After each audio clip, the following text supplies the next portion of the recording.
focus of ICP, focus of use case, reduce the space of optionality to get more optionality. You see what I mean? I know.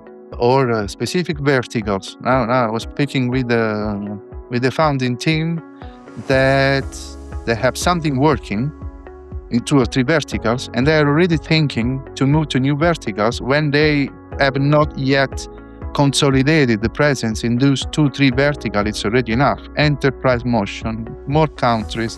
There is an element of complexity in sales motion, in people that you need. Therefore, what was there the advice?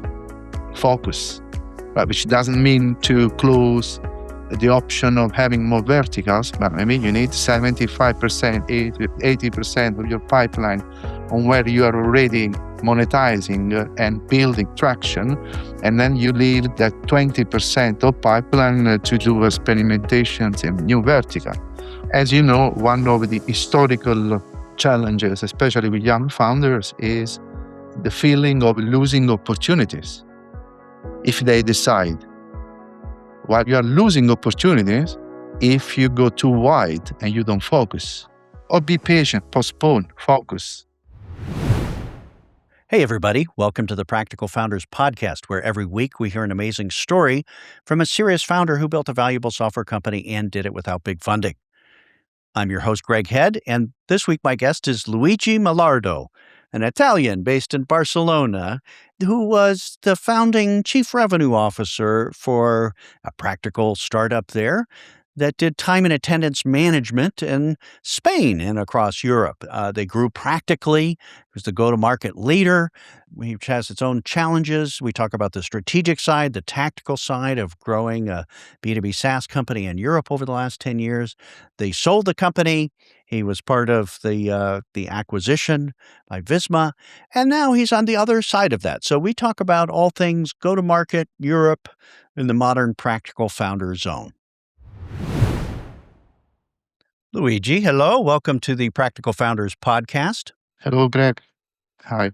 Good to see you. Where are you today? You have a nondescript background there, of course, but this week I'm just next to the Barcelona airport.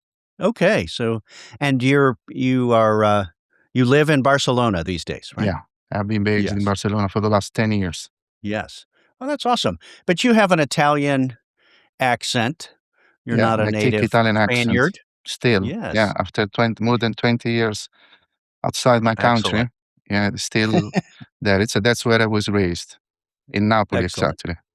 Yeah. So we're talking about a European software company today, Woffu, that you helped lead on the revenue side from its very early stages. A practical software company story in Spain and in Europe, and reached an exit a few years ago, and a successful one for the founders, and also a practical one. So we'll talk about all of that. How can you describe what Woffu is? WOFFU.com. What is it now, and who does it serve? Woffu is a B2B SaaS company, a startup that started out in 2015 in the workforce management space. And especially, it's a very specific use case. It's time and attendance. So making life and the time of the employees in company, especially mid-market and SMB, more efficient and save time. Right. So this is time tracking. When did you get to work? When is your holiday? Exactly. And It started, everything else. The founder, Miguel Fresneda, started it with the vision of building a Spotify of time and attendance, right? In an historical period, we're talking about 10 years ago, where everything was run via Excel or very, old style, big legacy software. Right. So you could say this came out as the first generation SaaS, modern cloud application, recurring revenue, mobile app, et cetera, for this almost universal problem in every country where people are tracking time and attendance with an app. Did it have any industry focus, any vertical focus, or was it for all kinds of companies that have employees that are paid by the hour? Well, we started initially as horizontal, But Yes. then and it was also part of the approach Yes. that I invited my fellow friends, founders, to get some specific vertical focus. But from a Yes. product perspective, any company need that Yeah. type of solution.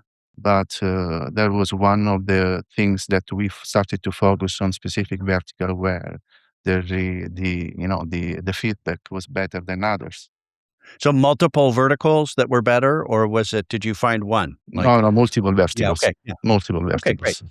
Yeah. So it was more of a horizontal with some focus, right? As Yeah. opposed to a specific industry approach, their special way of doing it. Um, how big did Woffu get before its acquisition by Visma? Well, we sold the company actually in 2022, and we Yes. committed to a 3-year earn-out that Yes. recently finished. Yeah. Let's say that, I can share that by the end of the earn-out, the company is now, it was pointing 500,000 in MRR, so we're talking about Right. 6 million in run rate by the end of the last year. And that's in euro, not That's in dollars, right? euro, exactly. So it's, yeah, you were almost to 10,000,000 We in grew US from zero. dollars. We Yeah. grew from zero Yeah. to a decent exit, an exit very much in line with Yeah. your practical founder Yes. approach, with That's right. smart funding, no big dilution, founders or someone like me that acted as the go-to-market co-founder we could get a very interesting and for some aspects a life-changing exit event. Yes, of course. About how many employees were in the company in 2022 when that acquisition happened? More than 50 for sure. Okay. I don't Yeah. remember exactly Yes. the number. Probably in the last 3 years, it has further increased by 20 to 30%. So now So part of is around your 60 to the earn 70. out So of the founders it's running. 60 to Yeah. 70. Yeah. Yeah, all the founding Okay. team is now out. Well, the Right. founder is still in the Visma group and now is chairman of several companies in the portfolio of Of Visma. course. Yeah. But after the earn-out, the rest we are out, happily out. That's right. I've been through that as well. I'm a little surprised to hear that, Miguel stayed on with Visma, the acquirer, and Visma is, of course, based in Oslo, Norway, Yeah. private equity-backed It's very active in acquirer. Southern Europe. Visma is very Yes, active in Southern very Europe. active. Is buying companies, a very interesting strategy, a bit like the Mhm. Constellation of Europe, right? If you know Yes. Constellation in North Buying America, 20, buying 50 company, companies a year. Yeah. leaving them free, so buying products, brands. And we were discussing about the difference between a company like Sage and a company like Visma, Right. right? It's a different approach, Yes. very interesting. And also a reason why we were not obliged to sell, right? It was the right Right. match. But one of the reasons was that Woffu then has kept on deploying the potential that we have Yes. built with a lot of love. So the acquisition didn't kill the company and Not the at all. soul of it. Ye Yes, right.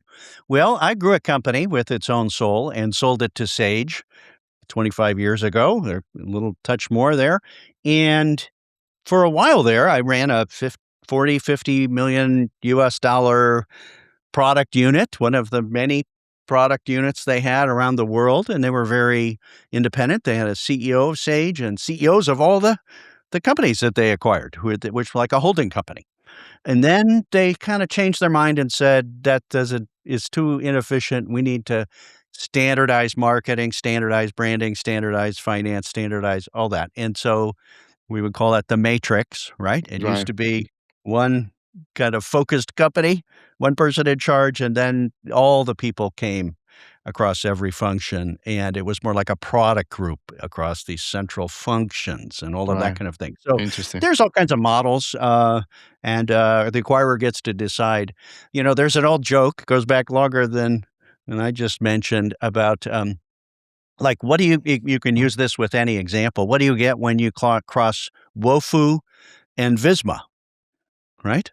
The acquirer and the acquiree, and the answer is usually Visma. Like, that's the result. They bought it. That's what they get. So, you know, and a lot of founders are under the illusion that, there is, I was certainly for a while there that we were independent and a holding company. I reported to the CEO Sage for a while. So, but eventually they put them all together. So, that No, kind but of thing. to go back to, to the CEO, to the founder. No, he stayed there, and as far as I know, also other founders stay there, Yes. not only Yes. during the earn-out period. Well, there are rumors that the group is gonna go IPO. If you have read news, we will see what happens. I'm in very good Yes. terms with Right. still with everyone, and Right. it's a very interesting project that they are bringing Yes. ahead. Yeah.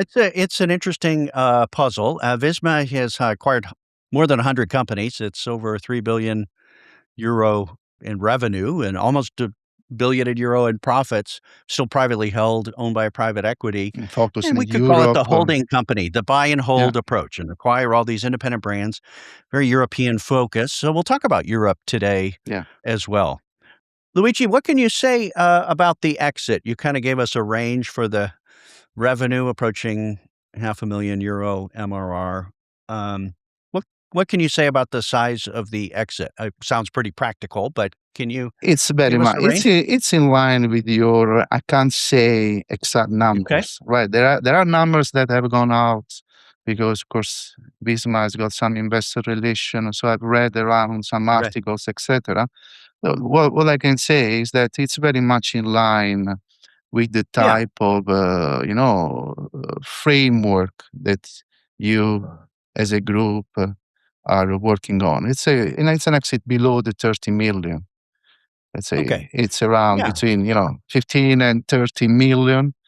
The Yep. company is now at, like I said, that at the end of Yeah. last year, it should have closed the year because at the beginning Yeah. of the year, I was still there. It was heading towards the 5 million, Yeah. ready to move to the next milestone of 10 million in ARR. So we left Right. the company in a very good position, right, Yeah. around that type of size, growing efficiently, with a Yes. very clear positioning, which was key since the beginning, right? And Mhm. decided to focus the value proposition and the product on a specific use case. Otherwise, it could have been difficult to reach the outcome that we reached. Yeah. When you have big players that raise hundreds of millions, like Factorial, which comes from the same geographical area, or Mhm. Personio in Germany that raised Yeah. hundreds of millions with an HR suite. It's a proposition. And actually, Woffu started as an HR suite proposition, but very early when we met each other, I was probably the one to persuade, convince my fellow board members to make early decisions, especially as it happened that we didn't want to grow with big round. We got some Right. smart funding. Right. We were always playing on the right threshold, not just Yes. producing profits, right? Burning Yeah. something to Yeah. guarantee a certain growth rates that would make the company attractive and leaving us optionality, which we Yes. had until the very end. Yeah, it's a very typical conversation in a, established horizontal function. Time and attendance management happens around the world across industries. That the big funded companies have to build a suite and be very horizontal and kind of be everything to everybody, and they can spray a lot of money around to make that happen and build big products. But if you are resolved from the beginning to be practical and not Exactly. raise money and not try to be a $1 billion company and bet it all, yeah, focus is the first superpower that Absolutely. happens. So let's talk about that. How did you said you were on the board where, you joined not at the founding moment of Woffu, but, where they had a few customers and, you I yeah. entered the Woffu as an angel when Woffu was at 2,000 euros in MRR. At So that you time, made I a was, I minor was, investment, yeah. yeah, At that time, I was leading go to market. I was chief revenue officer in a scale up, in a big scale up with a VC-backed Okay. tech enterprise SaaS company. No, it started as an angel and mentoring relation. Yes. And then at some point, Woffu reached a stage at around 50K in MRR. I started to become operational, and I started to build and become the chief revenue officer, building Yeah. the engine. We had the early conversation about what you were mentioning about the superpower. Yeah. So I remember when I joined Woffu, the logo was claiming HR Suite, and we had this conversation, which you know it was about what are we going to do with this company? Are we going to raise money? Because if we are going to raise big round of money, it makes sense because there was clearly a need of an all-in-one solution, which is the battle of the big Right. VC-backed players like Factorial or Personio. But we had it clear between us that we wouldn't go for it. We wouldn't go. We were not aiming. We were aiming to have a journey with an exit at some point, not necessarily in 5, 10, or 15 years at the right time. And at Right. that point, we wanted to grow efficiently. So strategic focus is everything. And that's why Yeah. we nailed the use case to what was the original use case, which Right. was, time tracking, time and attendance. And then a European regulation gave us also a compliance proposition, Right. which helped not as much as we expected, right? Typical. But helped probably 20, 30% upside Yeah. at some point, which was interesting. But we had that conversation early, which I think is one of the learning from a practical founder perspective, right? Yeah. The sooner you clarify how you see the future evolution of the Yeah. company and also the exit options of the company. Right. And we had it clear that it's more important, to decide not to raise or not to Yes. raise big rounds, which is what we did because actually two venture capital firms entered Woffu, I think more or less around the time of the pandemic, but both of them together had half my share. And I was not, Yeah. I was like, A as a little matter of donation. fact, a Yeah. late Yeah. co-founder entering the company later, and we just was an opportunistic raise. Yeah. So we kept that optionality there, Yes. but it was clear at the end of 2019, when the company was even before the pandemic, when the company was above the 200K in MRR. So we're Yeah. talking about a run rate or less than 3 million. Yeah. So we Yeah. reached that stage from 1 to 3 million in a way where there are interesting learning as well, from a Yeah. Yeah. We go-to-market can talk about perspective. that. And it Yes. would be interesting as a learning to share experience perspective. But at that point, we started to enter into an exit strategy. This podcast is sponsored by my friends at Lighter Capital. In the last 15 years, Lighter Capital has helped over 600 software and SaaS founders secure simple, non-dilutive financing to grow a little faster without giving up any precious equity to investors. I know the Lighter team well, and several bootstrap founders they have helped have already shared their success stories on this podcast. Simple debt funding from Lighter Capital can range from $50,000 up to $10 million with straightforward terms, no personal guarantees, board seats, or covenants, and up to a 4-year payback period. Go to lightercapital.com, that's Lighther capital.com, to apply and get a quick pre-qualification. Then talk with their experienced team to create a practical funding plan to achieve your goals. Now back to our podcast. Let's go back to the focus discussion because it's a really important one for practical founders. And one of the benefits of not raising funding is you don't have the problem of assuming that you can be many things to many people too early, right? That's the myth that you show me a Spotify you mentioned or any other successful company, I'll show you they were known as the best at one thing for one audience for a long time. Amazon to $1 billion, just books. And but it's not obvious from the outside. It's actually the reason I got into this practical founder discussion, the practical approach, because people would come to me and say, Greg, what should I do to grow faster? And they would think tactically. And I would say, well, the tactics depend on your strategy. What are you trying to do? Well, we're trying to be HR software for this market or whatever, competing with all the big guys, said you're just a little one and so forth. And I'd say, how's that going? And it's going pretty slowly. And there's a focus decision that comes underneath that would make everything work better. And the focus decision lands on top of, well, what do you want to be when you grow up? Right? If you have to be $1 billion company, you will choose different things earlier than if you say we want to grow to 10 million and sell it for a practical exit, as practical founders do. So, Absolutely. if it depends, that like, what do you want to be when you grow up is actually underneath all that strategy discussion about go to market and execution. Greg, that's a great point. And it's interesting how, you can also have the ambition to do something big, but then Yes. helping your clients, or in that case, my fellow founding team, about the implication of that ambition Yes.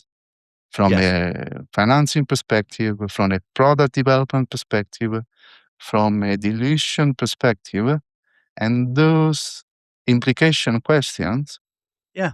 help you and your team to make a plan and align on a shared direction, not only That's right. on a shared Yeah. vision, because then there are decisions that are taken week by week, month by month, Oh, everything is every is question. connected. Yeah, what is our price? Who should we hire?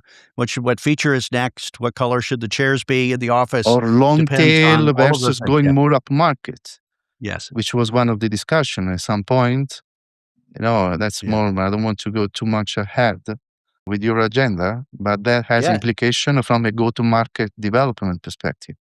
If you That's right. want to grow efficiently with smart Yeah. funding, because you need some funding, especially if Mhm. you want to grow at a certain pace, and that is a key decision that as early as possible. So practical Right. founders, to go back to your interesting approach, practical founders take those decisions early. That's right. Yes. That's actually the challenge, when here, especially here in the States and especially in big cities and the coasts, where very early on, I have an idea, I have a and the common message is, well, then you raise big funding. And if you raise big funding too early, you can't go back, right? And so, No, you can't. yeah, it's interesting here.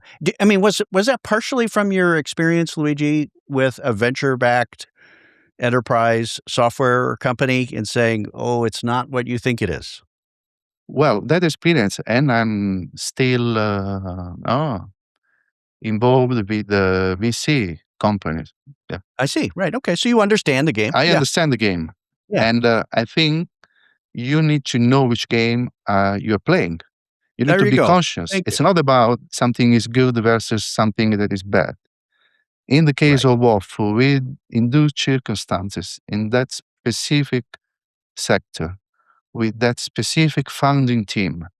Now we Yes. had Alberto Armengol, the business angel, ex-founder of Doctoralia, part of Doc Planner Group, which is a unicorn in Europe. Yeah. They grew bootstrapping. So we had some roots into the company, in the founding team, in the key Ah, angel behind right. the startup. That in that specific context, right, it didn't make sense to go and raise big rounds. That's And right. I liked that, and I supported Yes. that. And I Yeah. helped the company to make the right decision and execute the appropriate go-to-market strategy and engine, because everything Right. is connected. So let's talk about that. Mm. You came to the company and you said, I'll take over everything revenue. So there was a product leader building product and there was revenue leader, go get customers and revenue in any way that you could do it. And it was early. And you said, we're not going to, it's really hard to sell we're the best HR suite. We don't even have a suite yet, and we're competing with the big guys. Let's focus on time and attendance. Yeah. Was there also common to European companies, especially on the continent? Was there a country focus? Let's Spain, time and attendance for, small and Yeah, mid-size, or good question. yeah. There was also another decision that at some point, of Ah, course, most of the business was in Spain, but we started to have clients also in Latam, in Latin America, some okay. in Europe, but that was part of the strategic focus of the superpower at some point. Right. Right. We saw that Spain had enough potential to guarantee the journey up to 5 million in ARR, Yes. Right. with the idea already at some point to start to warm up the market, Mhm. which is what started to happen in 2019-20 when we Right. hired an M&A boutique in London. And then if you consider that the exit was in 2022 and we have been involved until basically 2020 and 2024, start 2025. And therefore, we decided, at some point to focus 100% in Spain, but building the platform that Right. would have allowed the company to move to LATAM or in continental Europe.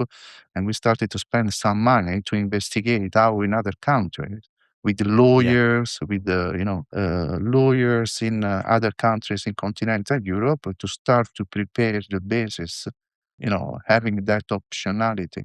Right. But we sold the company when Woffu was mostly 95 or 98% revenue Yeah. coming from Spain, but going deeper into going up market or partnership with Sage, that Yes. also gave Right. an interesting upside. So let's talk about that moment that you said, "I'll join Mm. Woffu. I will be responsible for revenue. If it's time and attendance for Spain, I know how to do this. Let's go. Mhm. I will make it happen." What was the first approach to get customers and revenue? Did you do outbound with selling to bigger customers, We or Let's say that when I was still an angel before getting Waffle was 100% inbound, very low ticket. You're talking about so inexpensive small business software very marketing low led? Yes. ticket, a Spotify ticket almost. Oh, I see. That's the Right. Spotify. It was That was low that's priced. how we started. And Right. then we started at some point, I think that's the other learning is you should start to diversify the revenue stream before it gets saturated. So from 100% inbound, when I started to be operational, we had Mhm. this control tower. We were spending most of the time, Miguel Fresneda and I working on building and executing, this second stream, which was outbound. So Yes. we started to put, a plan. We had initial employees. We started to build the initial SDR job positions, account executive, and a revenue operation function. And we started to build an outbound engine with the minimum threshold of company size slash MRR, Right. which helped the company to then increase the average revenue per account steadily Mhm. across 3 Mhm. years. We are talking about between 5 and 7 times increase in average revenue per account in 3 years. And therefore, in 1 year between 2018, which was when I stepped in operationally at the start of I see. 2018, was 100% inbound.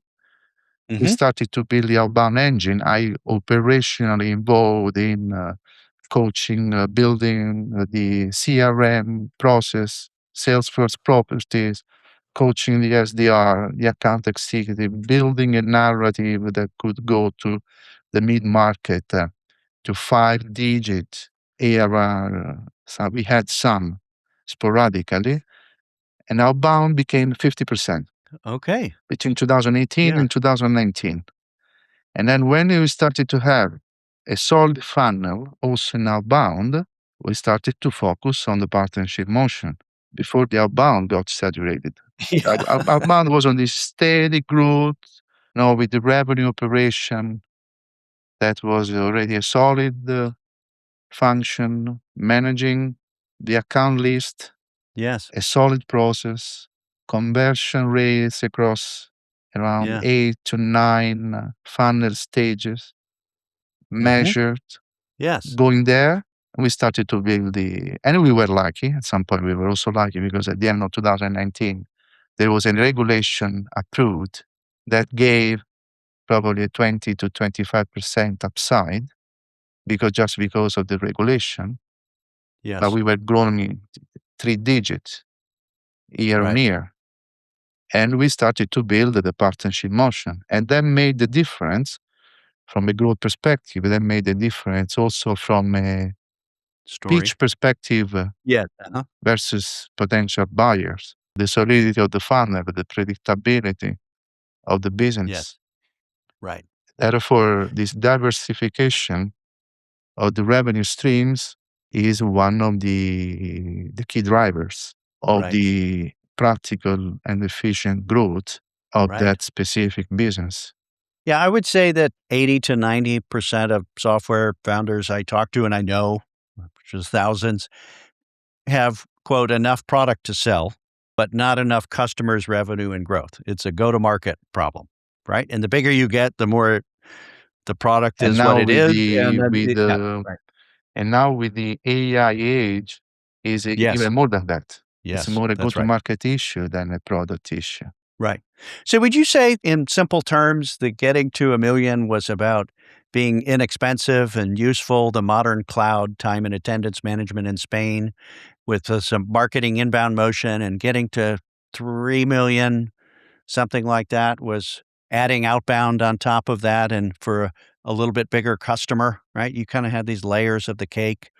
And I don't know if the Sage, partnership and probably across Europe or whatever added to the revenues as much. But did you kind of have this phased approach and Yes, we did and because we had to be practical. And the focus of Outbound of direct sales on going towards bigger, and we started to have 20K, 30K, 40K, almost mid-market, north of yeah, mid-market deals was also a way of differentiating ourselves from a market that had become very cluttered. That was a driver, and then there was a driver that in 2020, I'm passionate about customer success. I've always believed that the real work starts after the sale in any kind of business, not only in SaaS, which is where this type of mindset came. right. But for instance, when the pandemic hit and when you were reading on newspapers, on the press, that the big VC-backed players were raising hundreds of millions, Yes, went crazy. it was very clear to us that we had to invest in churn prevention, in customer Mm, success, in making right. customer success as a strategic positioning layer, not just as a claim, but as a real Mm, support and service, which made a mhm. difference, especially with Yes. this VC-backed competition. And just to give you a very clear example of what I mean is that the only, let's say, non-founding team senior hire, directorship hire that we did during the whole journey of Woffu up to the exit was neither a sales nor a marketing person, was a Yeah, customer success hire. So the right. only hire that I did in Woffu was a customer success director that, as a matter of fact, after the sale of the company, became the natural candidate to replace Miguel Fresneda, the founder, which is also a Right. testimony to how we developed, a group of people very passionate, added at the right point, at the right Right. moment, someone experienced because this highest customer success director, she was the only one with the factual experience in the company. The rest, we grew a young team. So customer success, especially after the pandemic, the fact that we had built the right basic made a difference. And the churn has been very low up to the very end. So in world-class benchmark terms. Well, the way you're talking about the business here Mm. is not very typical of the first sales leader, salesperson, marketing leader, marketing Mhm. person that comes in really early at this stage. It's very strategic. And you were the chief revenue officer, but I would just point out to founders listening that this is what a chief revenue officer looks like. They understand the mechanics, the strategy, the end game, the other departments. If I want to add a new channel and grow here, we need to be positioned like this in region, and the product needs to move, and we have a different price point for a different region. Absolutely. These aren't just sales execution kinds of things and the customer success. These are a C-level person is concerned with the whole business system, not just the function that they're responsible for. So that's what it sounds like, Yeah, and because they and very strategic. probably because Woffu was probably the only very early stage startups, because I come from Yes. a corporate background, Yes. moved to tech 15 years ago, but I started as a data-driven marketing guy in a consumer brand like Kellogg's or Yeah. Unilever or Okay. Kantar. And then I moved to tech in 2010 in a machine learning market research scale up of 20 million in US dollars. Right? In Right. 2010, I left this job, corporate job in London. As you can imagine, explaining what was a startup was already difficult. And then when I spoke to my family and friends about the fact this startup was selling genetic algorithms, machine learning, and AI, they thought I was just crazy, right? It was a Yes. psychiatric case. And so I've Right. always been involved in more in a scale up stage. But the more tech has become mainstream and the more you need the go to market leaders, and therefore a founder, a practical founder, probably at some point need to be as savvy as Miguel Fresneda, Yes. who realized that he needed someone with experience. Yes. Because you need to be also willing to share value and equity, which is what he did, and it was a secret of Yes. why we built an interesting business and a friendship for life. Yes. He also shared, as I'm hearing, the strategic decision making, right? It wasn't Miguel telling people, go get this much revenue. There was a conversation about it. If we want to get this revenue, we have a discussion about funding. We have a discussion about focus and positioning, regional focus and pace, what we do first and what we do next. Not every founder is open to bringing strategic people in that want to have, as I say, a hand on the steering wheel, right? To help influence. So he shared that as well. It definitely.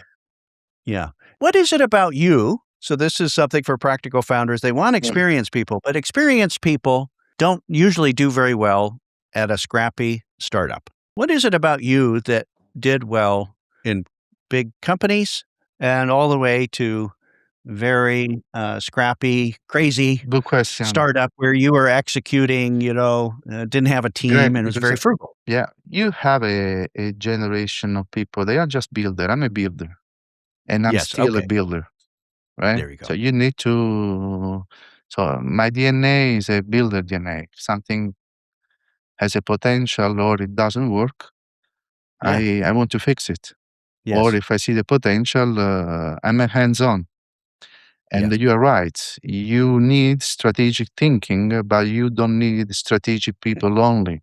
Yeah. So you need people below 10 Yeah. million, below even 20 million ARR. No, I've done a bit from 0 to 50 million. I've done the journey in the tech Yeah. industry. Yeah. You need to be hands-on, otherwise it doesn't work. And probably that is the thing that makes the difference. The Yeah. ability to zoom in and zoom out at the same time. That's right. I enjoy that same thing too. I like the whole picture and the future and now and the details. And you're right. Builders build, and builders want to go till when it's not built already, right? We want to build it. We don't want somebody else to build it, right? There's people that can run the 10 million to $50 million Well, dollar company. yeah, that's a good point. The thing, yeah, yes, but I like company that have already. I don't want to sort out the vision Yeah. issue or the product issue. So I'm a go-to-market guy. Yeah, right. So I need a product that has That product works. market fit. And now more than ever, because Yeah. now you don't go to market to persuade people. You could persuade about genetic algorithm applied to market research in 15, 10, or even 7 years ago. But now, if there is no demand or at least a codified agenda internally that they Yes. have an issue and they have codified that and it comes out, right? And they need that a specific product, you don't sell. Right. Therefore, I need some product market fit, but I Right. stay a builder and I want to keep on being a builder. There you go. Yeah. Great. The, what happened with, Woffu during COVID? People didn't go to work or maybe they did it help or hurt, or how did it change things? I'm sure it changed it drastically, but, Woffu became a remote company in a matter of days, of course. yeah. We had serious discussion soon about, you know, cash burn, how to defend churn, So exit did it, strategy discussion put because stress we on the business? Some founders got to COVID and things expanded. They were there at the right time, at the right place, and COVID was a boost for them. Was COVID a boost not for well, okay. time in attendance, time in the office for Woffu was a threat. But then it became, some point after a couple of months, they needed to track the people at home. So it Ah, was not neither a boost I see. nor a source of churn. Right. But But you had to change quickly. eh, Yeah. You we had had to to change the change. We message. had to Yes. change quickly, and for us, it was around. I still remember the initial weeks was around putting finance in control. It was about building an emergency plan to defend customers Mhm. from churn or from aggressive competitions. It was about focus on verticals because there were verticals like supermarkets. They were working more Right. than others.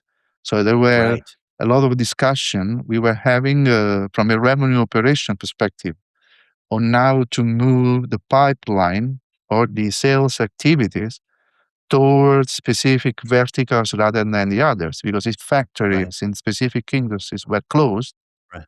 it was Right. so it was useful. It was useless to go to sell to hotels. Right. That's right. Right. So, yeah, that's great. So and then you sold the company, Yeah, Miguel and the founding team and, yeah, your other investors, you were an investor too, and you got a bigger piece of it. You sold the company in 2022, which yeah, was the hotspot of COVID after, the COVID, I guess during COVID or whatever, but it was a hotspot to sell a company. yeah. Was that an intentional game that said, "All right, we think now is the right time to sell," or was it opportunistic? Somebody came and said, No, "We'd like to buy you." we entered deliberately in an exit strategy in the towards the end of 2019 Oh, okay. because we had BC You were with already me. thinking about it. Yes. No, we Mhm. were acting. That was part Ah, of the strategic approach that yeah. you were mentioning because we had in 2019 we had grown 160%, and the company had Oh my already gosh, a yes. decent Yeah. size, right? Yes. And we had the BC that could put into the company 8 digits, and we had that discussion.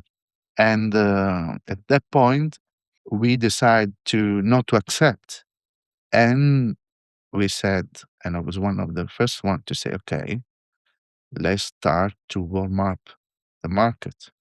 Let's start Thinking to build. strategically and early. There is If an there if VCs there, could value us like that, somebody else would value to and no, buy and us. especially because Yeah. the factorial personio, I say we can't keep on like this for Yes. too much time. We need a big brother. I see. And Find a home. there is an expression in Spanish in the startup ecosystem, which is la compañía non se vende, se comprano, Yeah. no? You don't sell company, you buy company. Well, we showed that this is not an axiom. I don't know if in English you say, an Yes. axioma, an axioma. Yeah. Mhm. So it's overall reasonable, but in our case, we planned about it. Yes. We So hired an yeah. M&A boutique in 2020. So that started before the COVID. Okay. We hired an M&A boutique in London, Oh, specialized in the workforce management space. I see. Okay. Right. We started to build a weekly routine. Specialist. We built a weekly routine where we were the CEO, myself, and the M&A person every Monday. I think it was Monday. We had an hour meeting. No, between the pipeline meeting, go-to-market meeting, customer success meeting, sales development meeting, we had the control tower, which was we built a funnel. We built Yes. two pitches, one for products focused buyers and one for go-to-market revenue focused buyer, which was I see. more what happened then with Visma, which was the perfect buyer because it was a Okay. vertical buyer interested in adding leverage their MRR. And we had the weekly meetings and we had a pipeline of prospect accounts, big multinational companies looking for the time and attendance product. We had Sage Right. that had our private label product. It was Yes. Uh-huh. Sage, Okay.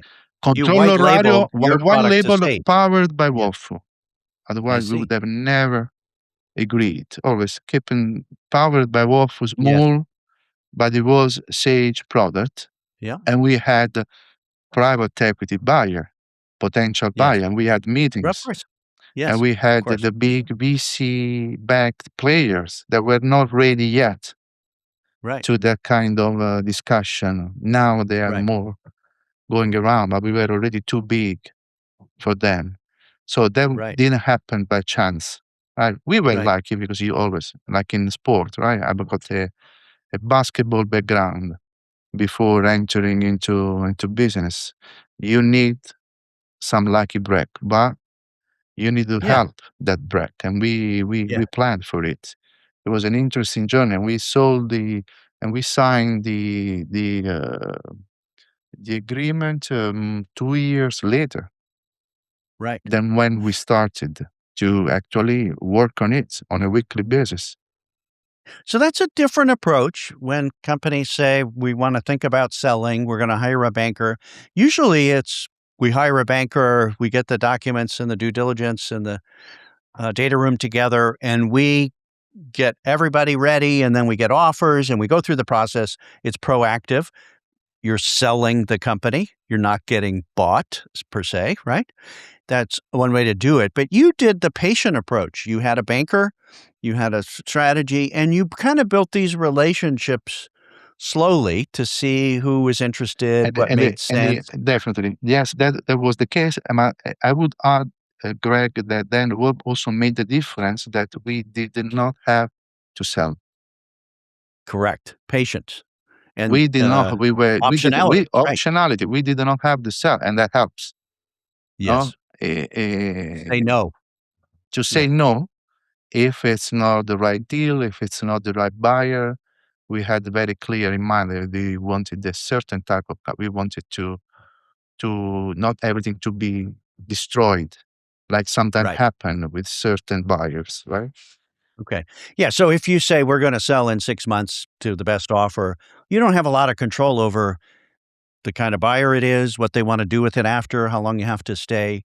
Everybody can choose something differently, but you said you were concerned about the company continuing on, right? And not just being Yeah. decimated or integrated. What other things were important that you were thinking about then? A certain value and price or a No, I think in that in line with what you're just saying, you're just commenting. Probably here the concept is that optionality beats valuation, yes. right? Okay. So you have The control over other things. to Is have a Dutch the founder control on the of podcast said, valuation is just one of the terms. to imagine that. the same regulation in Spain at some point while you are discussing with potential buyer get approved in 5 additional European countries, that could have changed the direction to reconnect with VCs and get a VC round. So Yes. optionality, well, and of course, when you are selling a business to a private equity backed, because Visma is a Yes. private equity backed, Hmm. you also need to be conscious about the implication from a valuation perspective. Right. But it was a lucky break More that practical happened, valuations. Right. Yeah. flat valuation. But as a matter of fact, 2021, 2022, they were good years to have this Yeah. conversation, but we didn't plan for Right. closing in 2022. It happened. So eventually, Visma came forward, and it was an acceptable approach and valuation, and It was a you know, win-win. yeah, it was a win-win for everybody. Good home. I like that approach. We sold the company and was going to stay independent, as opposed to be integrated. That had some value there. But one of the terms, as you described, is there was an earnout, Yeah. and the founders stayed to execute to milestones. Not always the case, but you did that.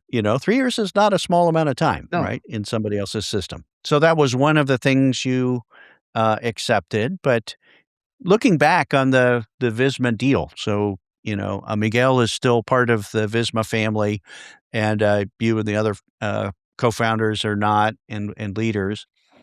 Uh, did it go okay? Usually 2 days in, all the founders wanna leave and say, "This is stupid," no, and, no, no, it went "We're very not in well. I control think I anymore." think Visma has an interesting approach. They are present, but they do not transform companies as far as you deliver. And Woffu was a practical purchasing, and it was a practical company, and everything Yes. was very, well set up, and the team had grown. So also during the earnout, the job has been not as operational as it used to be before.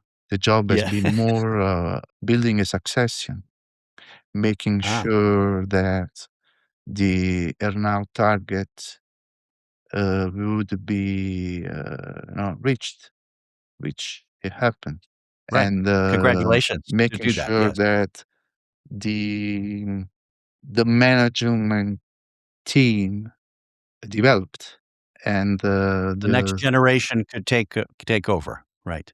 Did the being acquired by Visma, did they come with an increased profit target? You were kind of break even and growing and testing the markets and seeing where this was going. Did they come in and say profits are just as important as revenue growth? well, And you yeah, know, you have had even more experience than now. Now it's all about the rule of 40. okay. Therefore, the So trade-off it could be more between growth and less profit. It could be more profit and less growth. it's Is about yeah. everything is about rule of 40. Okay. Therefore, yeah, there was a combination. It was not only about revenue. What was the biggest surprise to you being part of the Visma family, right? The startup building growth, the crazy team, COVID, and then you're part of Visma, still as an independent company, but with a new owner, new supervision. What was the biggest surprise to you about how that worked on the other side at Visma?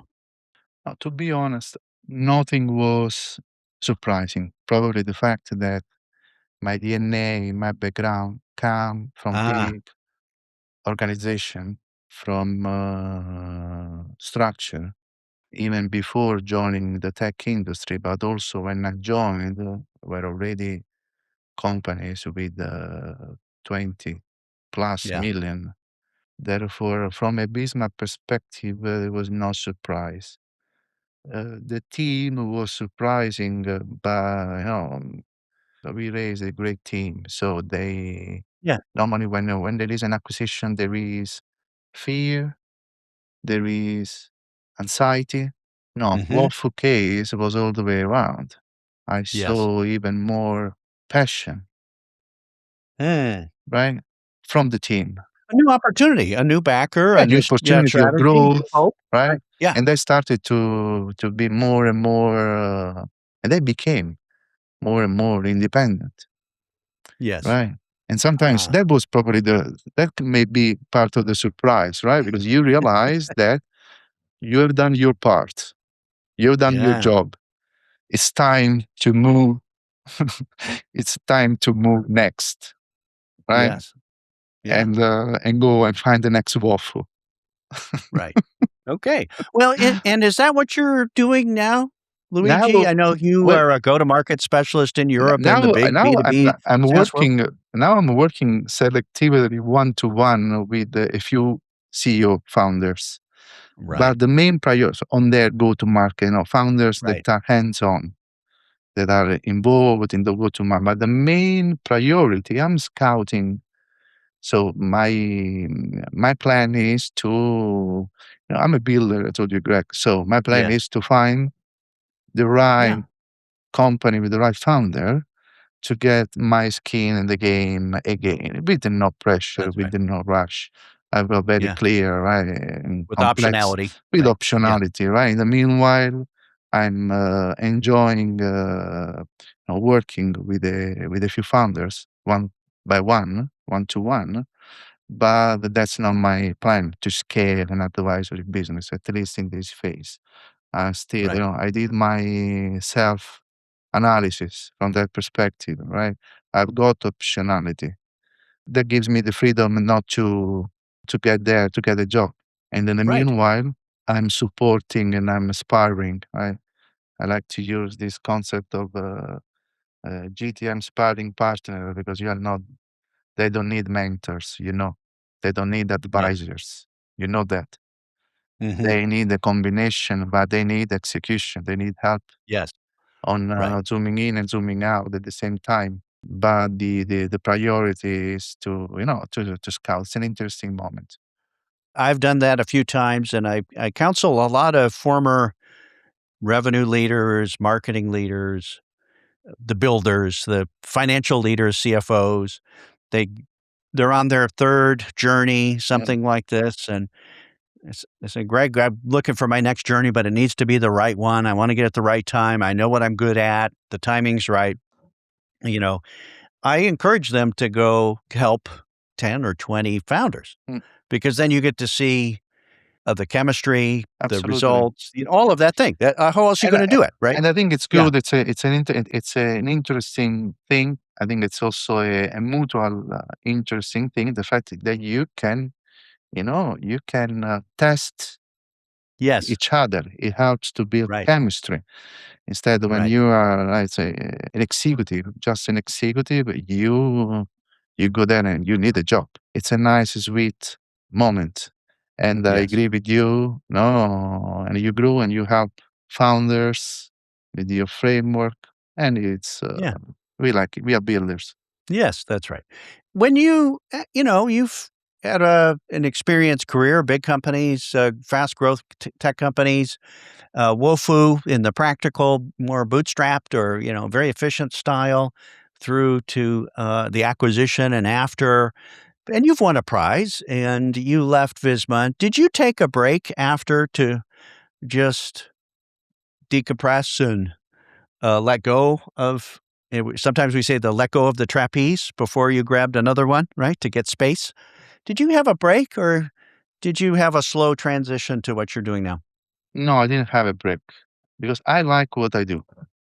Yes. No, so I was, in those 3 years of burnout, I did something probably which was a kind of a break because I got involved in a big consumer brand company, British Mm, American Tobacco, to help them to build some elements of recurring revenue and SaaS approach mm, into their reduced risk tech platform to move yes. smokers from cigarettes to tech. And that for me Yes. was a break, if you can call Ah, it okay. break. Yeah. It was out of tech, completely different, going back a bit to the corporate roots. And that was a bit the way that I switched off from a Yeah. 9-year journey in high growth tech, software as a service, AI driven stuff. But Yeah. the DNA is, AI driven B2B Yeah. SaaS from Right. 1 to 10, 15 million. And that's the funniest journey, as you know. Right. It's a bit like raising teenagers. Oh, yeah. Yes. Well, it's funny, when you say that you didn't take a break, you did something different. This is how builders take a holiday, right? We go Exactly. find something different to work on. So, how exciting. Well, congratulations on the journey, and thanks for sharing some of the strategic moments, there along the way. You're I'm sure welcome. it didn't feel like a straight line, but, you made it sound a little bit like that. If you can keep the strategic discipline and make good bets, right? That you don't have to change often and, it doesn't get too messy along the way. You can minimize that. Luigi, you talk to a lot of B2B SaaS founders in Europe, Spain, across everywhere. What is the most typical advice you give them when they say, I have a product and now I need go to market leaders. Now I need to push on sales and marketing. What is the most typical advice you give them? I'm sure it's all different, but what's the most general advice that you share with serious founders that are starting to ramp up on the sales and marketing side? One word is focus. I own the domain focus to grow, Do you? right? Yes, I do. It resolves to practical founders. And I call focus the F word. So it's kind of a challenge for founders to hear that, but focus makes everything better, easier, faster, right? If And trying to be now, and HR now suite for more, all and of now, and yeah. now more than ever, I've always been attracted by, Woffu is a functional specific product. Yes. And most of the engagements I've had are specific use cases, clear Yeah. KPI, clear impact, business Right. impact, right? Yes. Functional products. Yes. That was already, let's say, and focus is everything. Yes. Focus of ICP, focus of use case, reduce the space of optionality to get more optionality. Uh, you No, no, see, that's a paradox. I totally get it. Right. you see what I It mean? seems I know. constricting. This is hard for founders to hear. It seems constricting to say just Spain, just time management, just small business, just this motion. But it works better. And then you have more optionality on the other side to change your mind, Yeah, expand. and or specific verticals. Now I was speaking with I love the that. right. I was speaking with the founding team that they have something working in 2 or 3 verticals, and they're already thinking to move to new verticals when they have not yet consolidated the presence in those 2, 3 verticals. It's already enough. Enterprise motion, more countries, international opportunity. Yes. Definitely, More and more. to go there just in one country, the account list is too small. You need. Yeah. Therefore, Right. there is an element of complexity in Yes. sales motion, in people that you need. Therefore, what was there the advice? Focus, Yeah. right? Which Yes. doesn't mean to close the option of having more verticals, but maybe you need 75%, 80% of your pipeline on where you are already monetizing and building Right. traction.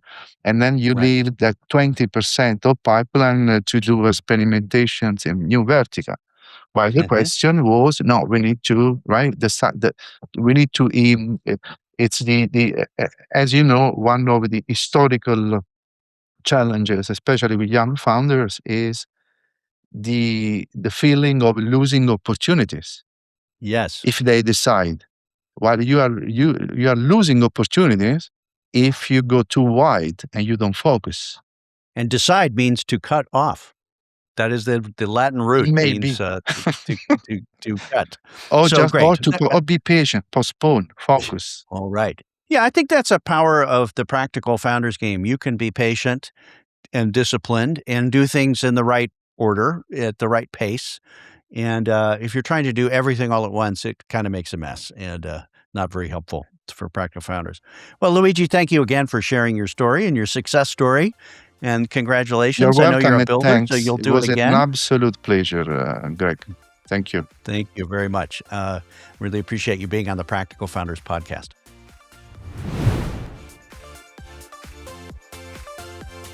Thanks for watching this week's interview on the Practical Founders podcast. Be sure to like this episode and subscribe to the Practical Founders YouTube channel to keep up with my weekly in-depth interviews with serious software founders who are building valuable software companies without big funding. You can check out my blog, all the podcast episodes, and information about my Practical Founders CEO peer groups at practicalfounders.com, or message me on LinkedIn if you'd like to connect. See you next week.